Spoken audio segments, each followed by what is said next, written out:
Okay, Assalamualaikum warahmatullahi wabarakatuh dan selamat sejahtera kepada semua pelajar yang akan mengikuti kelas sejarah pada hari ini bersama saya Cikgu Nur Syikin. Okay, pada hari ini kita akan masuk terus kepada bab 2.2 iaitu mengenai zaman air batu. Okay, di mana zaman air batu ini muka surat 30 okay, dan juga 31 buku teks.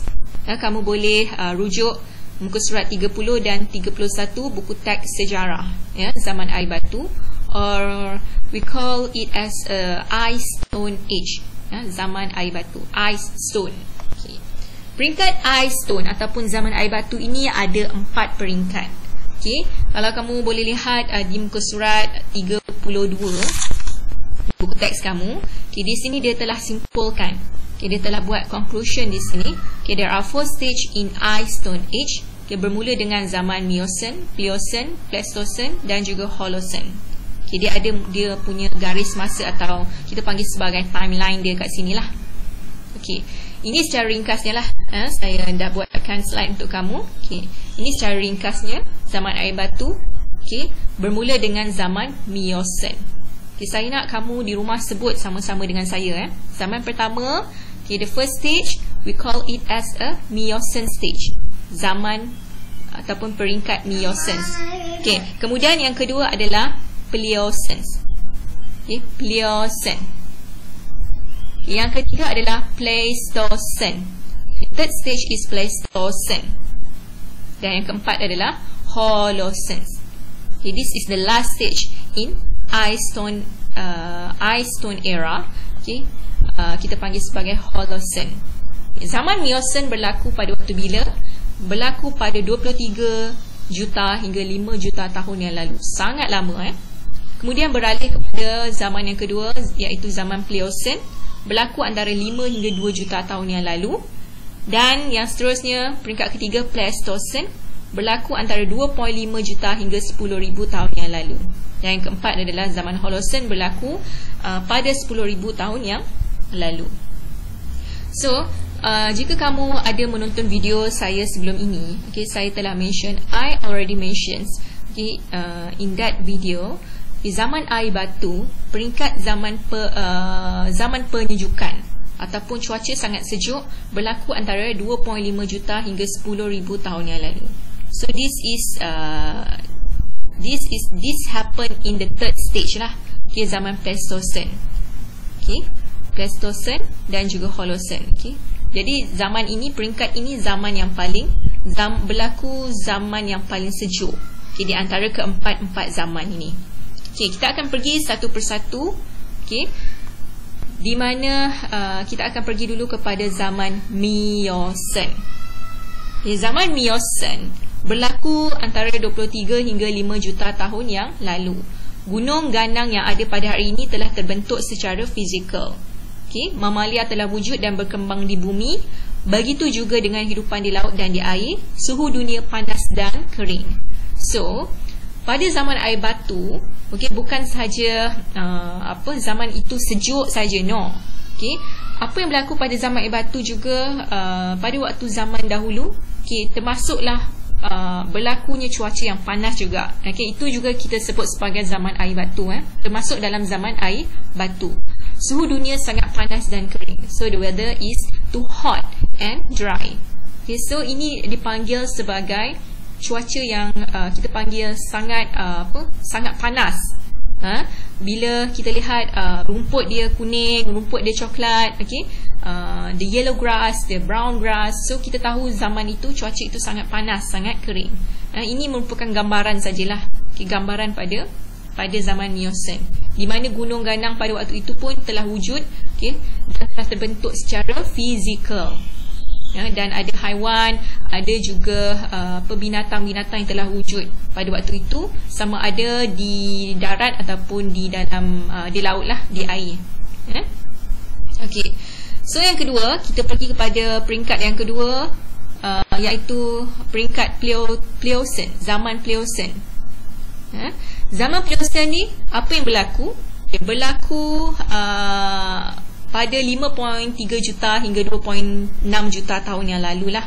Okey, ahli sains menyatakan pada zaman inilah berlaku penyejukan global zaman Miocene yang lebih panas.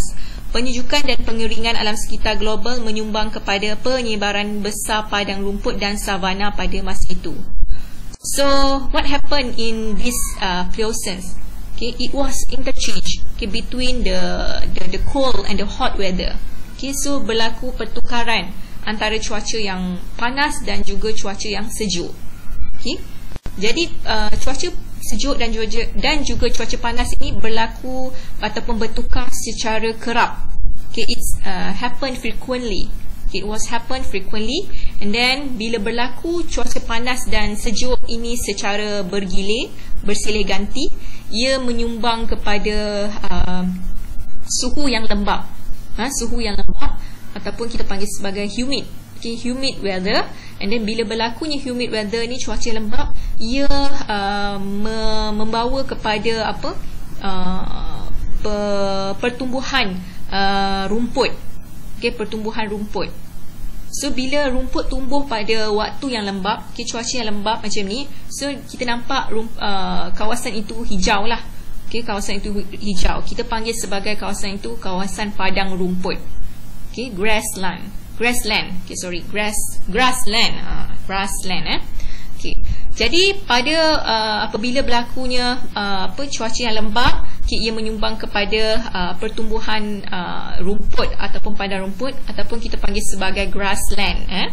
Dan juga savana juga berlaku. Savana ni apa? Savana ni di mana kalau kita lihat, okay, ada gambar di sini, okay, di mana cuaca pada waktu itu sangat panas dan kering, okay, dan rumput kelihatan kuning, okay, dan juga coklat lah.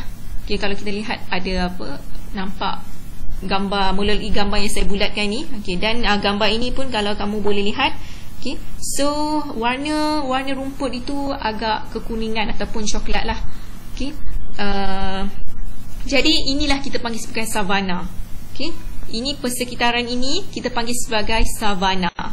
Okay, jadi dia bersilih ganti lah. Dia punya persekitaran ini bersilih ganti antara padang rumput dan juga savana.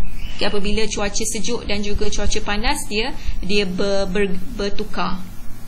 Berlakunya apabila keadaan tu lembap, berlakunya pertumbuhan padang rumput, manakala apabila cuaca terlalu panas, dia berlakunya pengeringan yang menyebabkan rumput kelihatan warna kuning ataupun warna coklat macam ni lah, terlalu panas, terlalu kering. Dan apa yang berlaku pada waktu itu lagi, okay, jambatan darat Panama antara Amerika Utara dan juga Amerika Selatan terbentuk. Okay, this is what we call jambatan darat Panama yang saya bulatkan ni. Mungkin terlalu kecil tapi mungkin kamu boleh nampak jugalah. Okay, ini adalah jambatan darat Panama. Jambatan ini wujud secara fizikal, bukan manusia cipta. Okay, bukan manusia cipta, tetapi dia wujud secara fizikal. Okay, disebabkan oleh apa? Oleh kenaikan dan juga penurunan air laut. Okay, disebabkan oleh suhu yang panas dan juga sejuk yang berganti. Jadi air laut pun meningkat dan juga menurun. Kemudian apabila air laut meningkat, menurun dan sebagainya, jambatan ini ataupun darat ini wujud secara fizikal lah. Disebabkan oleh penurunan dan juga kenaikan air laut. Okay, selain itu, apa lagi yang berlaku? Okay, apabila jambatan darat Panama ni terbentuk, okay, ianya mendorong penghijrahan tumbuhan dan haiwan ke habitat baru. Maksudnya haiwan dan juga binatang ataupun tumbuhan, okay, dia boleh bergerak. Okay, bergerak melalui apa? Melalui jambatan darat yang terbentuk ni lah. Okay. Kemudian dataran tinggi terbentuk pada zaman ini seperti di Colorado, Amerika Syarikat yang dikenali sebagai Grand Canyon. Jadi ini adalah antara daratan yang wujud yang terbentuk jugalah. Okay, iaitu kita panggil sebagai Grand Canyon. Grand Canyon. Ini awak boleh Google sendiri. Okay, ini yang berlaku pada peringkat kedua, iaitu zaman Pliocene. Berlaku penyejukan, okay, suhu sejuk dan juga kering, okay, panas dan sejuk berlaku secara secara bergilir. Okay, kemudian peringkat yang ketiga adalah peringkat zaman Pleistocene. Okay, zaman Pleistocene ini berlaku antara 2.5 juta hingga 10,000 tahun yang lalu. Okay, di sini dia telah mention. Okay, pada zaman ini glasier utama berlaku sebanyak 11 kali. Okay, pada zaman ini, seperti mana yang saya telah mention pada awak, pada kamu semua, zaman ini berlaku cuaca yang terlalu sejuk. Cuaca yang terlalu sejuk, dan ada kala saja, kadang-kadang saja berlakunya pemanasan lah. Tetapi itu pun tidak terlalu panas. Sebab pada zaman Pleistocene ni berlaku penyejukan yang sangat sangat dahsyat lah, di mana pada waktu ini manusia belajar bagaimana untuk memanaskan badan. So they learn how to grow the fire. Macam mana nak membuat api, untuk panaskan badan dan juga untuk memanaskan persekitaran. Dan glasier berlaku. Apa itu glasier sebenarnya? Glasier. Glasier ni berlaku disebabkan oleh sebenarnya kecairan air batu, kecairan ais. Di mana apabila berlakunya kecairan air batu, kecairan ais pada waktu suhu panas, dia akan meningkatkan paras air laut. Di mana ais ataupun air jatuh daripada gunung ganam, yang ais mencair, berlaku kecairan air batu, dan ais itu jatuh ke dalam laut, ke dalam air sungai, menyebabkan paras air meningkat. Itu adalah yang dimaksudkan dengan glasier, kecairan air batu. Dan kemudiannya, manusia telah tahu macam mana nak buat api. Kebanyakan binatang yang wujud pada ketika itu masih kekal hingga hari inilah. Manusia dipercayai telah sampai ke Australia melalui jalan darat dari Asia Tenggara, iaitu pentas Sunda, sekitar 50,000 tahun yang lalu. Ini yang berlaku pada peringkat ketiga, zaman Pleistocene. Kemudian peringkat yang keempat adalah zaman Holocene. Di mana zaman Holocene ini berlaku sejak 10,000 tahun yang lalu. Di mana pada waktu ini manusia telah mencapai kemajuan, manusia telah maju. Kemudian manusia tahu, they know how to plant. Mereka tahu untuk melakukan aktiviti pertanian. Pertanian ataupun kita panggil sebagai menanam lah. Menanam tumbuh-tumbuhan untuk mendapat makanan. Untuk mendapatkan makanan. Mereka melakukan aktiviti pertanian ini adalah untuk mendapatkan makanan. Selain itu, mereka juga tahu cara untuk mendapatkan makanan melalui aktiviti memburu. Memburu apa? Memburu binatang lah. Kemudian pada waktu ini, zaman Holocene juga, mereka tahu untuk mencipta roda. Roda dan tulisan kuniform dicipta kira-kira 5,500 tahun dahulu. So that's mean mereka dah tahu macam mana untuk berkomunikasi di antara mereka lah. Mereka tahu how to communicate between di antara mereka. Mereka menggunakan tulisan kuniform. Mereka menggunakan simbol-simbol. Tulisan kuniform ni bukan simbol-simbol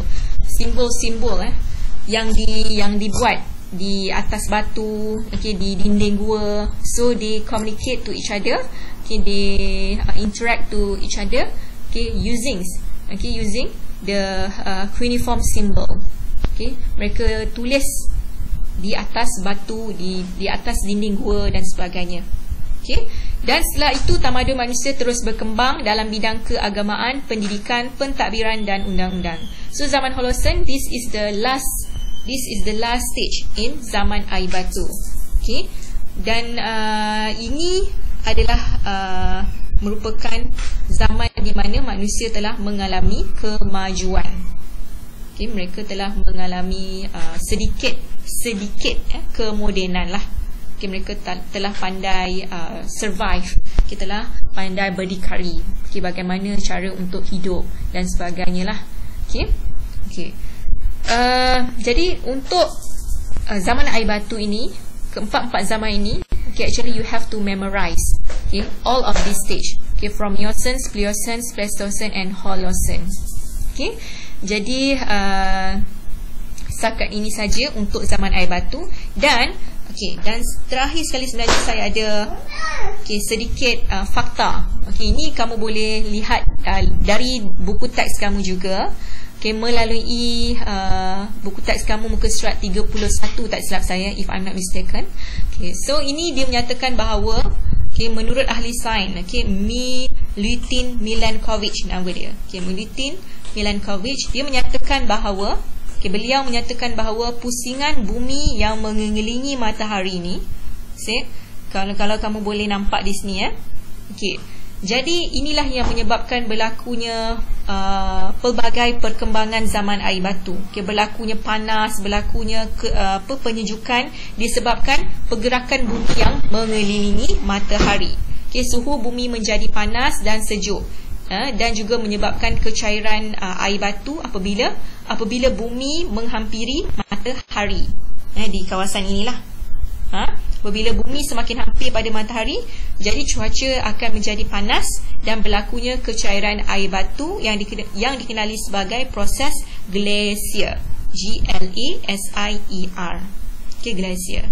Jadi setakat ini saja untuk peringkat-peringkat zaman air batu. Jadi saya harap kamu dapat hafal 4 peringkat zaman air batu ini, bermula dengan Miocene, Pliocene, Pleistocene dan juga Holocene. Dan dapat buat latihan yang saya sediakan nanti ya. Sekian itu saja untuk hari ini. Sekian, Assalamualaikum warahmatullahi wabarakatuh dan salam sejahtera kepada kamu semua.